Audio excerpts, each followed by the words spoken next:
Bonjour et bienvenue sur Sortie de cadre, le podcast qui vous aide dans votre cheminement intérieur. Je suis Sarah et il y a 10 ans, j'ai entrepris un profond travail personnel qui m'a permis de complètement transformer ma vie. Depuis, je ne cesse de cheminer grâce à des techniques de développement personnel et spirituel. Je suis également coach et praticienne en EFT, en logosynthèse, TAT et bien d'autres techniques énergétiques. Un jeudi sur deux, vous retrouverez un nouvel épisode soit en solo, soit en interview. Merci d'avance pour votre fidèle écoute.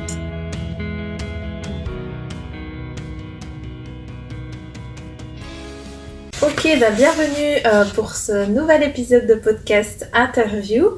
Et j'ai l'honneur d'accueillir Christelle Thompson, qui est la propriétaire de la boutique de chez nous à Saint-Georges-sur-Meuse, donc dans la province de Liège, en Belgique, oui, parce qu'il y a des auditeurs français, francophones qui nous écoutent. Donc, merci Christelle d'accepter cette interview. D'abord, merci à toi de penser à moi et ma petite boutique. Ça fait toujours plaisir. Avec plaisir. En fait, je trouve ton parcours hyper intéressant et tu vas nous en parler durant cette interview. Donc voilà, j'étais curieuse de connaître la suite et de pouvoir la partager à mes auditeurs, puisque tu es passé de cadre pour une entreprise dans l'énergétique à herboriste et à la création de ta boutique. Exactement. Et on va voir ça ensemble. Tout à fait. Alors, ma première question, c'est est-ce que tu peux nous parler de tes études, de ta carrière et qu'est-ce qui fait que tu en es arrivé là maintenant en tant que propriétaire de ta boutique d'herboristerie et voilà. Qu'est-ce qui fait que quel a été ton parcours? Alors, mon parcours a plutôt été classique. Donc, j'ai étudié les sciences de gestion à l'université de Liège, donc c'est plutôt financier et comptable. Et donc, j'ai eu une carrière dans cette branche-là classique. Donc, j'ai travaillé pour des grandes entreprises, j'ai eu des fonctions classiques dans cette branche, jusqu'au jour où j'ai eu une collègue qui avait repris des études en boulangerie à l'IFAPME de Liège, et qui m'en parle, et qui me dit « Tiens Christelle, et si toi-même tu reprenais des études ?» Je la regarde, je fais « Oui, ok, merci, mais bon, j'ai déjà un gros travail chez mon ancien employeur, j'ai 2 enfants en bas âge, j'ai un mari qui est pas mal à l'international, je vais trouver où ce temps? Oui, mais tu sais, franchement, c'est sympa, moi ça m'éclate, je m'amuse bien, ça me fait vraiment un bien fou. » Et sur ça, elle me dit « Et si tu faisais herboristerie ?» Je la regarde, je fais « Oui, bien sûr, j'ai que ça à faire. » Et puis je vais me rasseoir.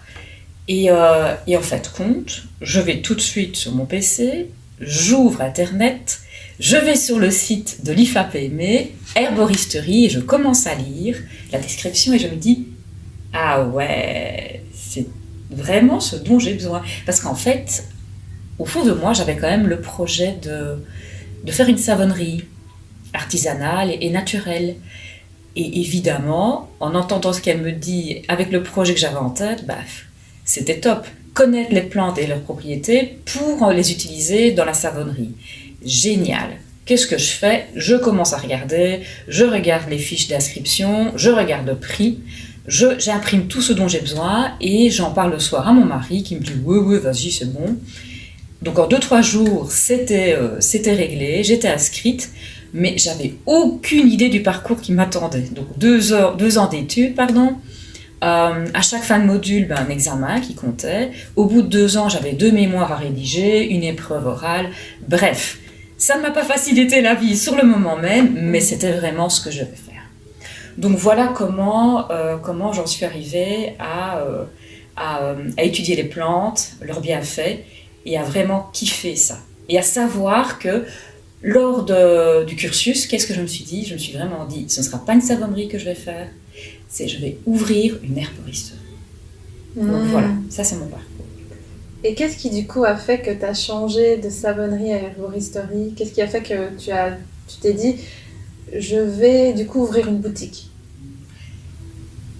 En fait, une boutique, Une herboristerie, c'est rester en contact avec les personnes, c'est ouvert vers l'extérieur, c'est un lieu d'échange, d'écoute, de conseils.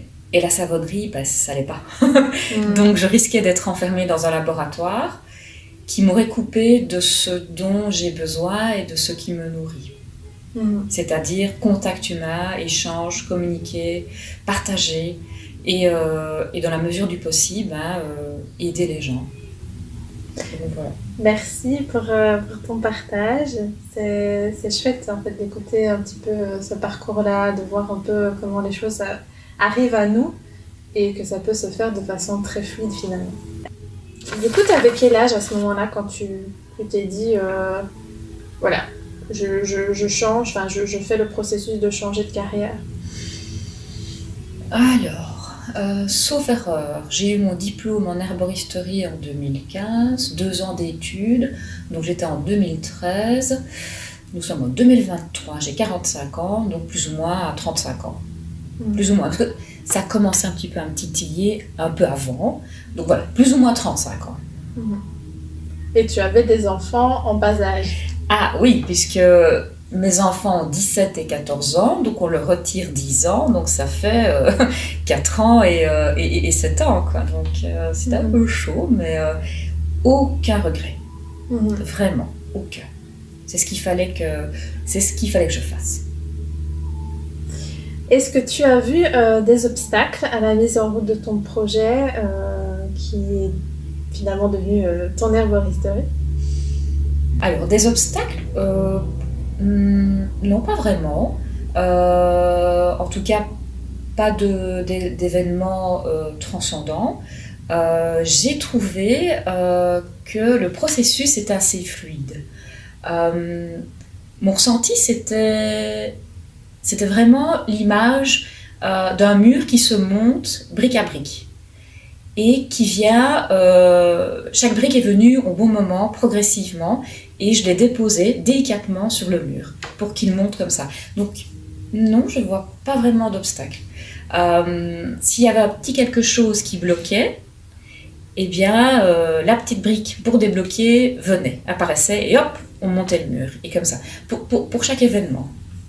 Pour faire un ensemble qui fait que la boutique est là, avec tout ce qu'elle contient, tout ce qu'elle représente. Non, c'était fluide. Et par rapport à passer du salariat à l'entrepreneuriat, parce que c'est tout un processus finalement, ça t'a pris combien de temps de faire cette transition? Mentalement? Donc se mentalement, préparer. Physiquement, voilà. Eh bien, c'est marrant, c'est assez marrant comme question et comme réponse. En fait, j'ai tellement confiance en la vie que je ne me suis même pas posé cette question-là. Donc je ne me suis pas demandé, tiens, attends, je vais passer du salariat. Le salariat, ça a quand même pas mal d'avantages, bon, des inconvénients, mais il a ses avantages de sécurité, etc. Donc je n'ai pas développé, tout le monde le sait. Et je ne me suis pas dit, tiens, je vais analyser la situation d'indépendant avec avantages et inconvénients.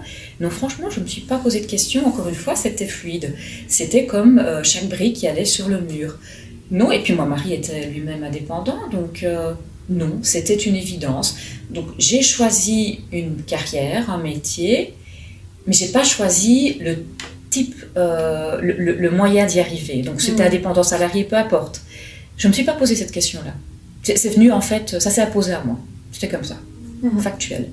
Par contre, c'est vrai que dans mon entourage, globalement, tout le monde a accepté, il n'y avait pas beaucoup de peur, sauf mon papa, qui lui voyait d'un œil un peu méfiant et avait peur du statut d'indépendant. Parce que lui-même a toujours été salarié, il voyait vraiment le confort, la sécurité à long terme, ce que je comprenais, mais voilà. Il a eu du mal, lui. Mais c'est passé, maintenant il voit que ça tourne, que sa fille est bien, donc voilà, go, c'est bon. On se pose plus la question. Mais ton point fort, c'était vraiment la confiance.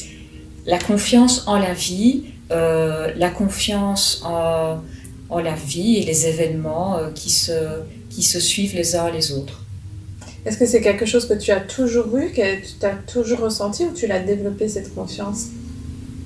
Je pense que cette confiance en la vie, hein, pas en moi, parce que moi c'est autre chose. Oui, totalement. La confiance en la vie, je crois que je l'ai toujours eue au fond de moi. Et elle s'est développée au fil de ma vie, puisque visiblement j'avais raison de lui faire confiance. Puisque chaque fois, elle m'a répondu positivement pour mon bien-être et dans le sens qui me faisait du bien et qui était bon pour moi. Donc oui, je crois que je l'ai toujours eu en moi et ça se développe. Et je continue à penser qu'il faut avoir confiance en la vie. C'est une superbe qualité en tout cas, parce que je sais bien que pas beaucoup de personnes l'ont et ont du mal justement à faire cette transition, parce qu'on a du mal à savoir ce qui va se passer après. C'est un peu la peur de l'inconnu. Exact. Et donc c'est pas beaucoup de personnes, enfin voilà, en tout cas de ma connaissance, ont cette confiance de se dire voilà, je fais le pas et je vais voir ce qui se passe. Exact. Et mais je comprends, hein, après coup, je me dis oui, c'est factuellement, et donc on revient dans le mental, factuellement, on peut comprendre cette peur, hein, de l'inconnu, mais je ne pouvais pas m'empêcher, j'avais cette force en moi, il y avait vraiment quelque chose, une lumière en moi qui me disait tracasse, vas-y, c'est bon, quoi, vas-y. Et si tu as des doutes, eh bien, c'est normal, tu es un être humain, mais tracasse. La vie va venir et va te mettre ce qu'il faut sur le chemin. C'est bon, vas-y, Chris, vas-y. Oui, donc c'est faire confiance qu'en fait, que tu n'es pas toute seule et que quoi qu'il t'arrive, tu seras toujours soutenue. Exact. Ouais. C'est les bons mots. D'accord. Est-ce que tu peux nous parler un petit peu des étapes du coup que ça t'a pris de passer de ton job dans l'énergétique, enfin dans l'entreprise énergétique, à ça y est, je suis dans ma boutique, j'ouvre et je vends mon herboriste. Quelles sont les étapes? Tu as d'abord repris tes études, puis après, qu'est-ce qu'il y a eu d'autre entre ces deux deux faits? Il y a eu des moments difficiles, hein, quand même. Ouais. Hein. Donc c'est un peu comme la chenille qui passe par une période de chrysalide pour devenir un papillon. Donc oui, effectivement, j'ai repris des études, mais pendant mes études d'herboristerie ou juste avant, je suis tombée en burn-out. Hein. Donc j'ai fait un burn-out dans mon ancien job, et lié à mon ancien job, avec je dirais, une fracture au niveau des valeurs entre mon ancien employeur et moi-même, prise de conscience, trop d'énergie épuisée dans l'ancien job, un mal-être, et donc ça s'est matérialisé par un burn-out, mais qui était nécessaire, quoi. Douloureux, long, je suis bien descendue, mais il fallait que je descende pour remonter. Et donc, encore une fois, c'est marrant, mais tout s'est bien mis, quoi. Il est arrivé plus ou moins au même moment, hein, je veux dire, de mes études, donc ça m'a libéré du temps pour mes études. Ça m'a permis de me retrouver avec moi-même à la maison. Et donc, avec mes petites peurs, mes incertitudes, mes douleurs. Et puis ça m'a permis vraiment de me retaper, quoi. J'ai repris l'énergie juste avant, comme il fallait. J'ai repris confiance en moi, grâce aux personnes qui m'entouraient, grâce à mon médecin généraliste aussi, qui a été un super soutien pour moi aussi. Ma famille, évidemment, mes amis, ça c'est indéniable. Et puis à ma meilleure amie, qui est quand même un peu moi aussi. Hein. Il a bien fallu que je me dépatouille et que je m'en sorte. Hein. Donc oui, ça m'a permis de faire tout ça. Ça m'a permis de passer d'un système à l'autre. Et j'ai pu prendre le temps de clôturer un passé professionnel pour aller vers un nouveau professionnel. Et ça t'a pris combien de temps, cette période de burn-out là? C'est quand même quelque chose qui a traîné en plusieurs phases. Je crois que j'ai fait une bonne année, 6 mois écartés de mon ancien job, mais ça a traîné avant. Hein. Au total, ça a duré quand même 1 an et demi. Et tu étais en même temps dans tes études d'herboristerie? Oui, plus ou moins, oui. Mais c'était nécessaire, quoi. Ça a été une période de chrysalide, en fait.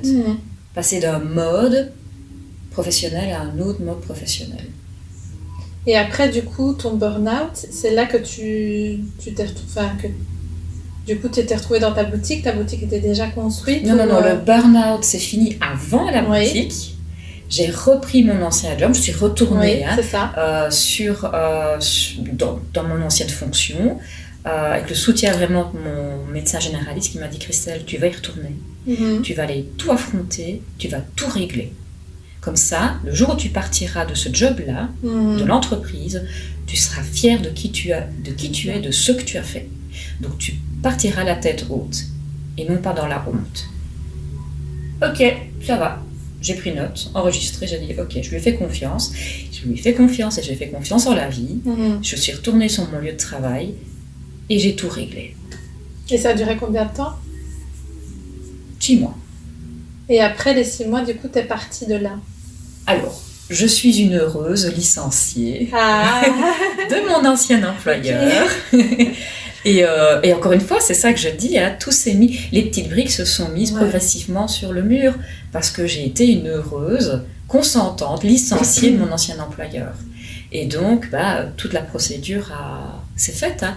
Donc, ils ont pris la décision pour moi, même si à un moment donné, je savais bien que je n'allais pas y échapper, mais ils ont pris la décision pour moi. Donc, j'ai eu une chance d'avoir un package financier qui allait avec et qui m'a permis, qui a financé l'année qui a suivi où je n'ai pas travaillé pour un employeur, mais j'ai travaillé pour mon projet de chez nous. Donc ça t'a pris encore 1 an pour travailler pour de chez nous. Voilà, donc j'ai été licenciée quasiment pile 1 an avant la date d'inauguration de la boutique. Waouh.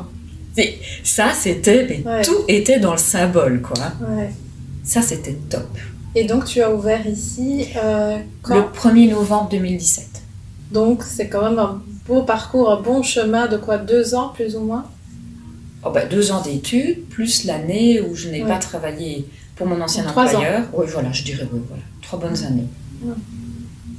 Mais nécessaires pour passer d'un système à l'autre, d'un ancien job à un nouvel emploi, une nouvelle fonction, et de passer d'un mal-être à un bien-être, à son vrai soi en fait. C'est ça. Ouais, j'aime bien l'évocation de la chrysalide parce que c'est vraiment ça en fait. Exact. C'est une transition. Ouais. Super, merci pour toutes ces étapes que tu nous as partagées. Je pense que c'est précieux, surtout pour les personnes qui veulent se reconvertir et qui ne savent pas, etc. Donc voilà, merci. Donc, comment ton projet a été reçu par ton entourage? Tu m'as parlé un petit peu de ton père. Est-ce qu'il y a d'autres personnes que ça t'évoque, qui ont bien reçu ou moins bien reçu? Je dirais que globalement, tout le monde, ou quasiment tout le monde, a bien appris la transition. Parce qu'en fait, je pense qu'ils me connaissaient tellement bien, qu'ils avaient bien compris, qui sentait bien qu'il y avait quelque chose qui devait changer dans ma vie professionnelle et que, encore une fois, contrairement à moi, ils me faisaient confiance. Ils faisaient confiance, ils avaient confiance en mes choix. Mais bon, la première personne qui m'a soutenue de manière inconditionnelle, c'est mon mari. Donc, quand il a entendu ce que je lui disais, ce que je lui expliquais, ce que je voulais faire avec les études, il a même pas spécialement réfléchi, quoi. Il a dit, vas-y, fonce, c'est bon. Vas-y, je te soutiens. Je suis 100% avec toi si tu sais que c'est pour toi. Vas-y, ne tracasse pas pour moi. On adaptera, on s'arrangera. Et la phrase qui m'a souvent dite, c'est « Chris, il n'y a pas de problème, il n'y a que des solutions. » Et là, j'ai regardé, j'ai fait « Ouais, c'est vrai, t'as raison. » Et boum. Un bon soutien, en tout cas. Exact. Et donc, comme il n'y a pas de problème avec des solutions, comme il me faisait confiance, je me suis dit, voilà, c'est bon, hop, j'y vais. Donc ça, c'est quand même le premier, le plus important des soutiens. Mon mari, parce que bon, il est quand même un peu beaucoup impacté. Et puis mes amis, ils sentaient qu'il y avait quelque chose. Et puis mes collègues qui sont des amis connaissaient mon mal-être. Et donc quand je leur ai parlé de ça, ils m'ont dit « Mais oui, vas-y, quoi. Oui, c'est toi, on le sent, vas-y, quoi. » Même ma maman m'a dit oh, oui, avec un petit sourire, là. Écoute, si c'est toi, va quoi. Le seul petit frein, si on peut appeler ça un frein, mais c'était juste mon papa qui avait peur. Avec ses propres schémas, ses schémas de fonctionnement. Hein. Donc pour lui, quitter mon ancien employeur, c'était quitter la sécurité financière, une carrière bien établie, bien ancrée, avec un confort financier non négligeable, hein, parce que voilà, il y avait de la sécurité financière, une certaine stabilité, et donc il ne comprenait pas. Et donc lui avait peur pour moi. Ouais. Mais voilà, ça s'est arrangé, quoi. Mais oui, mais toi, ça t'a pas vraiment impacté dans le sens où tu avais confiance. Donc, non, ça m'a pas impacté. Pas du tout, parce que... Tu t'es dit, c'est ses peurs à lui, mais c'est pas les miennes. Mais je comprenais, hein, parce que je connais le mode de fonctionnement de mon papa, et je l'entendais bien, hein, dans la sincérité, mais non, il m'a pas fait douter. Non, du tout. Non, et même une amie une cousine à lui avec qui j'échangeais pas mal, lui disait, écoute, tu sais, si moi j'avais écouté les peurs de mon entourage, je n'aurais jamais ouvert mon propre magasin tel qu'il est, parce qu'elle a aussi un magasin. Et donc voilà, elle a foncé, donc elle lui a dit, écoute, laisse ta fille foncer, elle sait ce qu'elle fait. Que veux-tu qu'il lui arrive? Bah oui, au pire. Au pire. Il n'y a pas de problème. On se relève toujours. Voilà, il n'y a pas de problème avec des solutions. Et si nécessaire, on recadre. On change, on prend une autre direction, mais voilà, il n'y a rien qui puisse t'arriver de terrible, quoi. Donc voilà, j'ai eu mes amis, tous, globalement, tous. Tous étaient avec moi, derrière moi. Allez, yo. Chouette, ça vraiment un bon soutien, un bon avantage avec soi quand même, quand on a du soutien extérieur. Exact, ça faisait de la vitamine au bon moment, une bonne injection de vitamine, et hop, du peps. Et ça, je trouve que c'est vraiment important, quand on a un projet comme ça, de s'entourer, si on est tout seul, d'autres entrepreneurs peut-être, si vraiment on est tout seul, de s'entourer vraiment d'autres personnes qui peuvent nous booster et nous mettre de l'énergie positive. Voilà, parce que tout le monde n'a pas un conjoint, tout le monde n'a pas, mais bon, on peut trouver le soutien vraiment à l'extérieur, ça c'est... Exact. Surtout qu'il y a plein de réseaux qui sont établis, qui existent, qui sont visibles sur les réseaux sociaux. Franchement, en cas de doute, mais foncez, il y a plein de gens positifs. Ces réseaux-là, c'est plein de gens positifs, avec plein d'idées, plein d'outils, et surtout plein d'énergie positive, de la vitamine. C'est ça. Ok, merci pour ça. Maintenant, ça fait donc 6 ans que tu as ouvert ici. C'est ça, 5 ans. Oui. Qu'est-ce que tu vois, parce que tu es passé du salariat à l'entrepreneuriat, qu'est-ce qui change quand on passe du salariat à l'entrepreneuriat? Quels sont selon toi les avantages, les inconvénients des deux? Décidément, c'est des questions auxquelles je vais encore répondre dans le positif. C'est que, comme j'avais pas peur, je me suis lancée, j'ai aucune crainte, mais je ne ressens pas de négatif de l'un par rapport à l'autre. Tout ce que je ressens, c'est de la liberté. Je suis libre de moi, je suis libre de mes décisions, de mes choix. Je suis bien.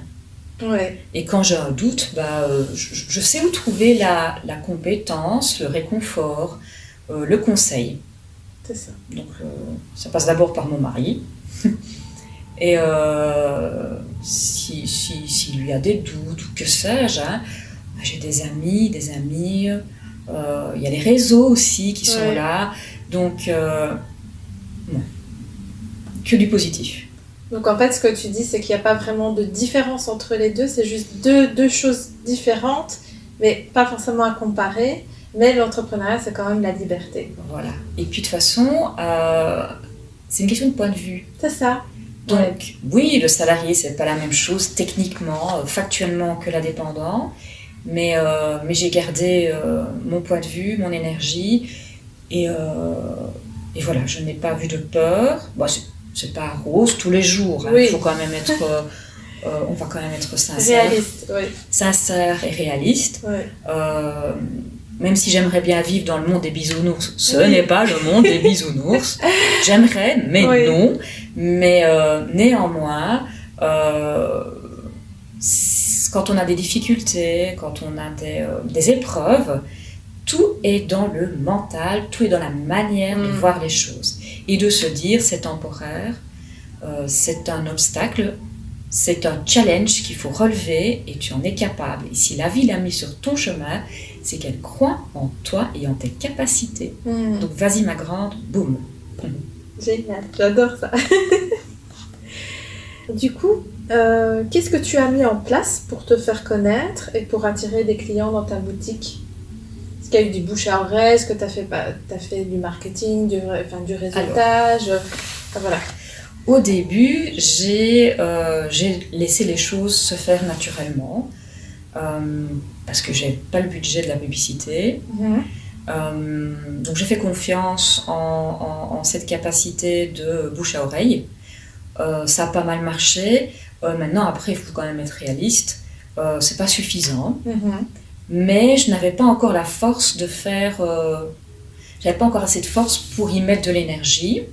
Et donc, j'ai laissé un petit peu ça de côté.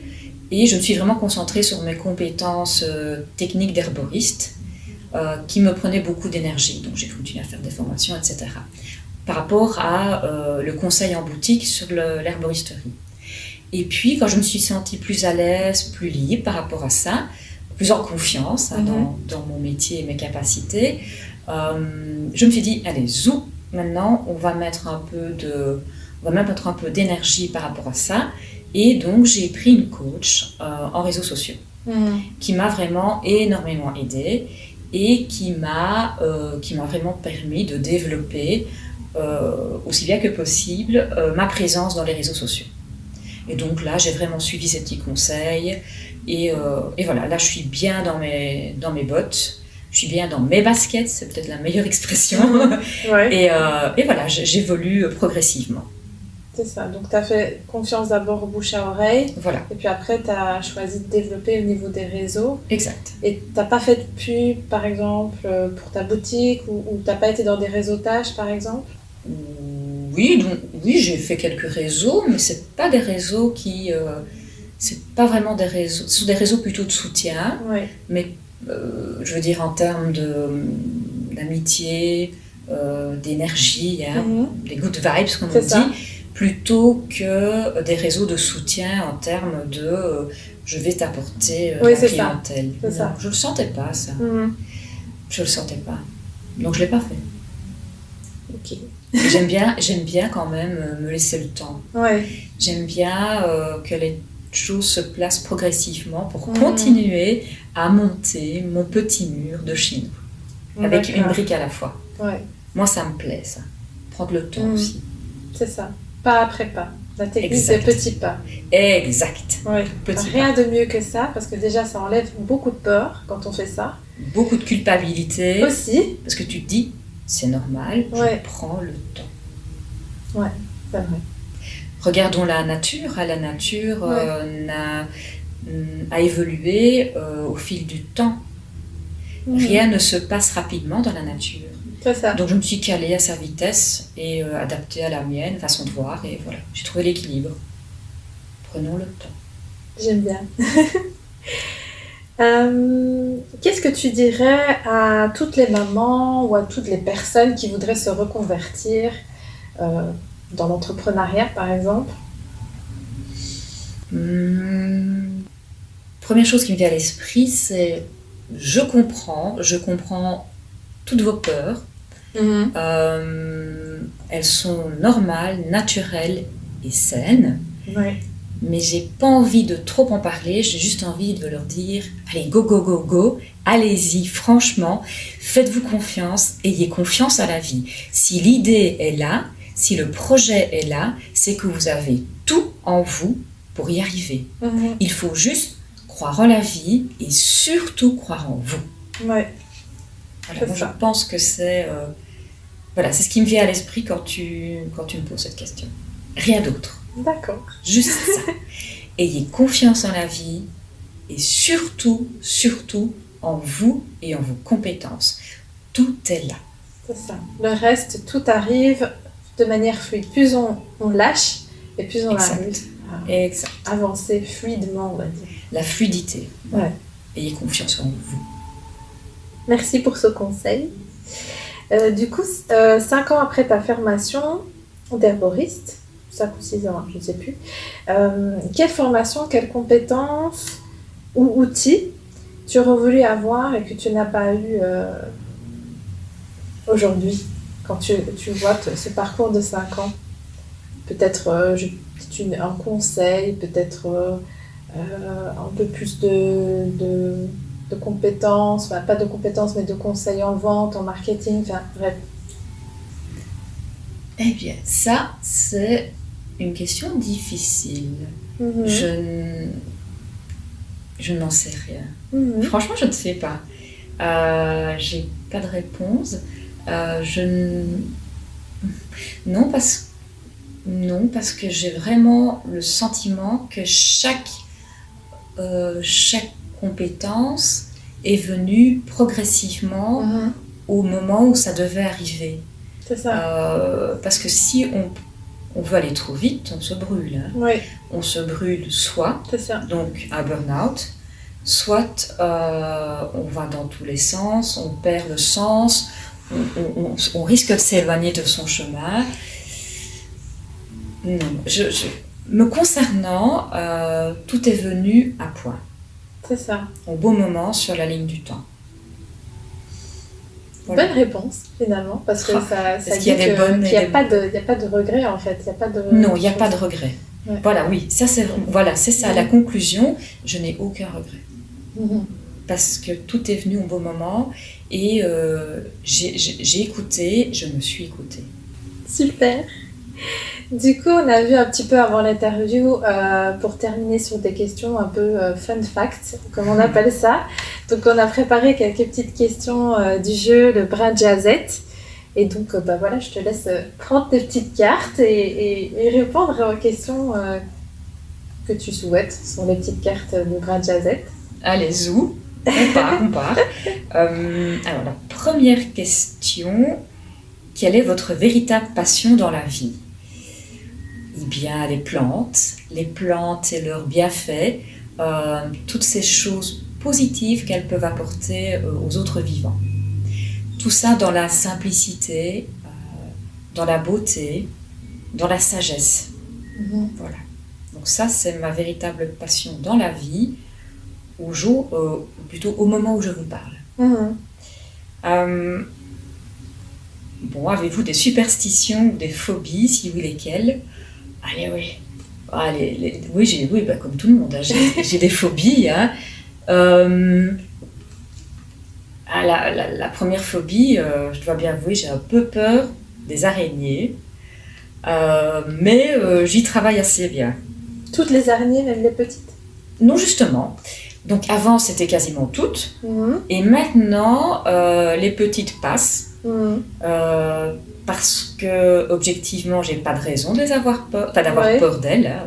Vu leur taille et la mienne, leur intention et les miennes, elles n'ont aucune mauvaise intention à mon égard, donc du coup j'ai aucun intérêt à les dégommer.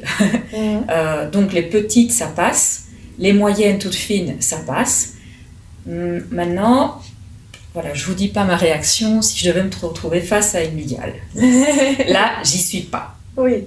Mais voilà, donc globalement, je peux vivre avec leur présence dans ma maison. En sachant qu'il y a peu de risques, hein, les mygales. Franchement, il y a peu de risques. Il y a peu de risques.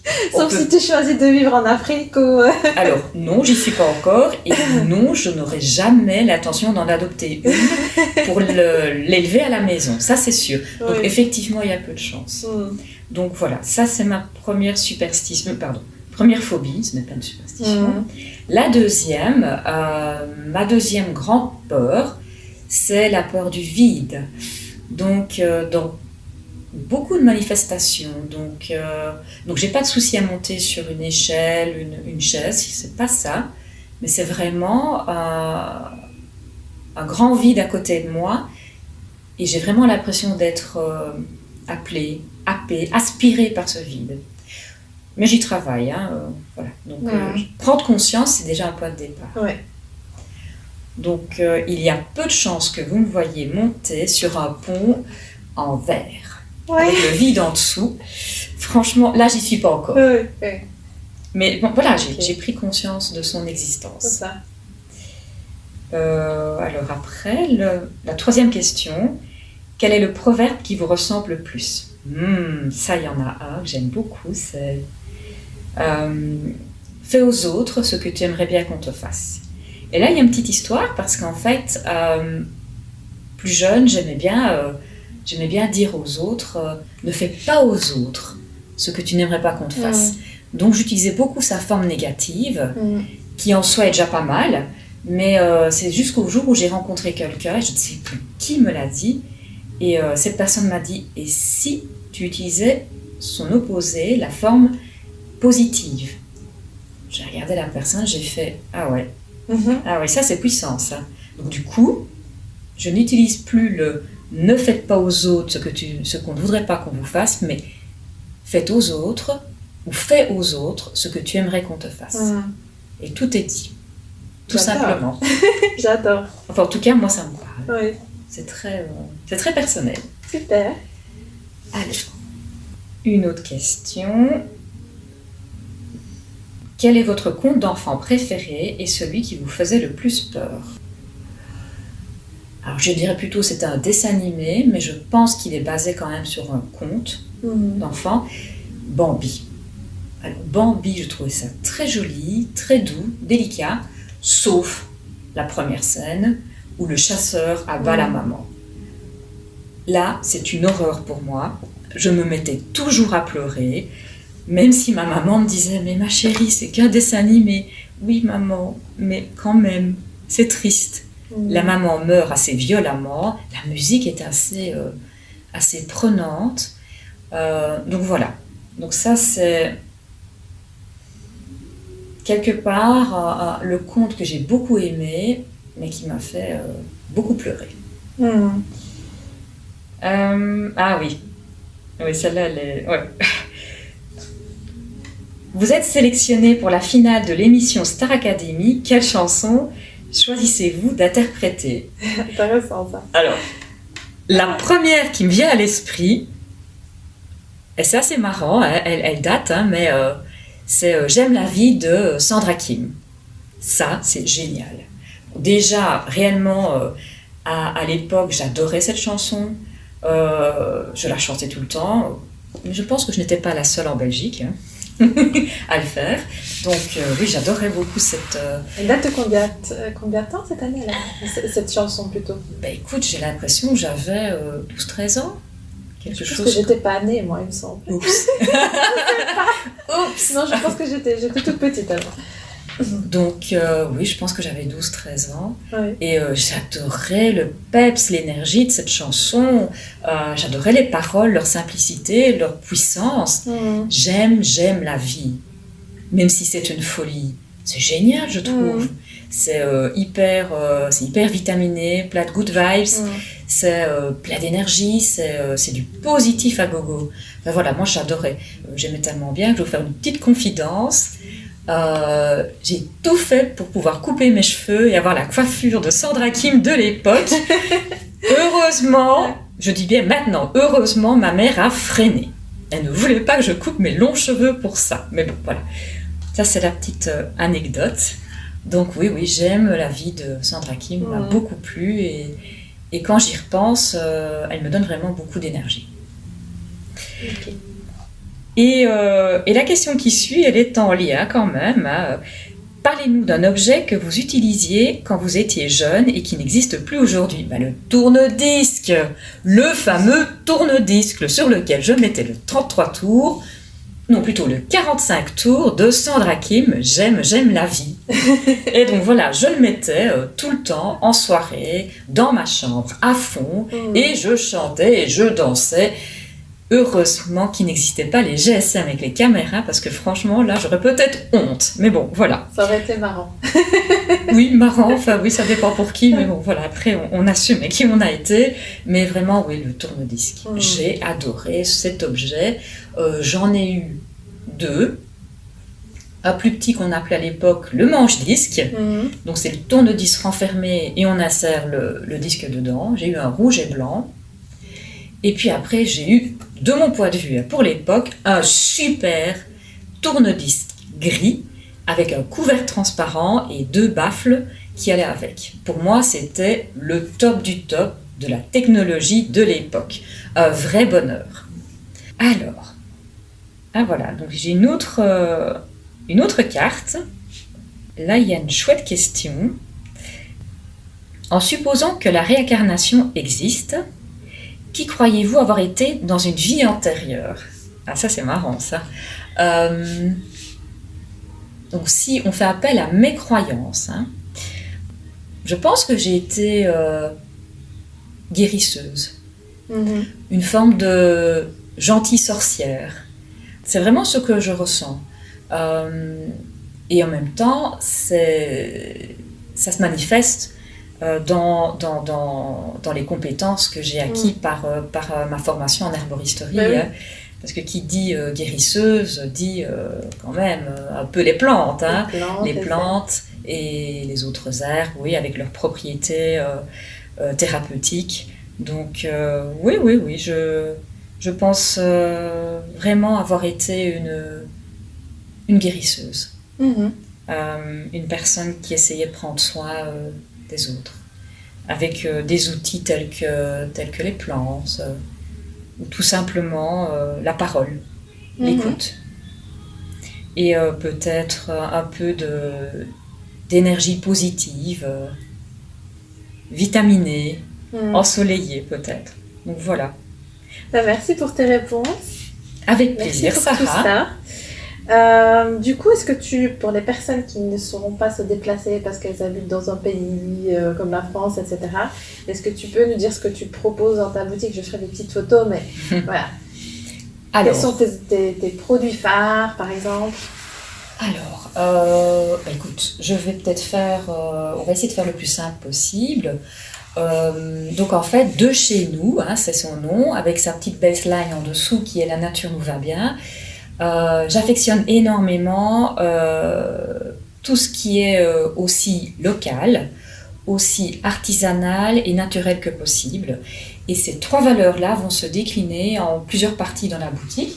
Donc on a d'abord la partie mode, donc avec des vêtements, des bijoux qui sont confectionnés aussi proches que possible d'où je suis. Donc la Belgique, l'Europe.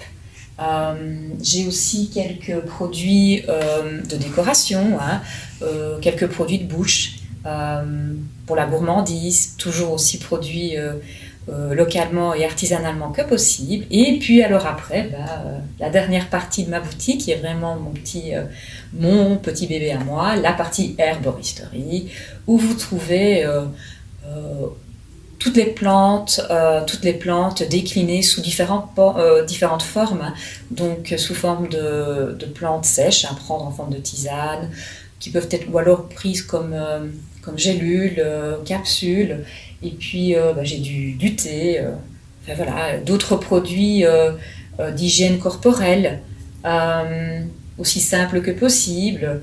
Voilà, j'ai des huiles essentielles, des huiles végétales, voilà, donc ça c'est en gros, voilà ce que je propose et ce que vous pourrez trouver chez moi. Super, merci pour tout en tout cas.